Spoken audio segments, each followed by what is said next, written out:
साथीहरू तपाईँहरू त्यहाँ ढुङ्गा नहानिदिनु होला।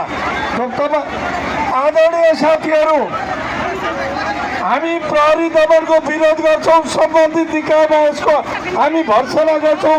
त्यहाँ तपाईँ नगएर वरितिर आइदिनु होला। प्रहरी दमनको हामी विरोध गर्छौँ। गृहमन्त्रीसँग पनि हाम्रो भेट हुन्छ, कुरा हुन्छ। तपाईँहरू त्यता नजाइदिनु होला।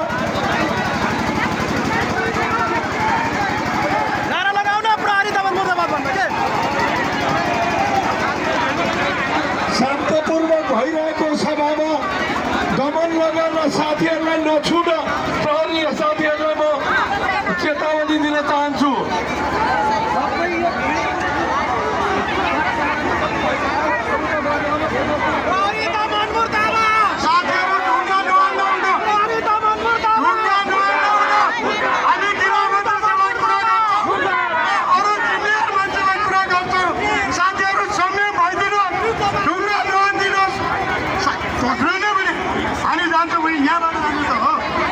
माइक अगाडि बढाउँदै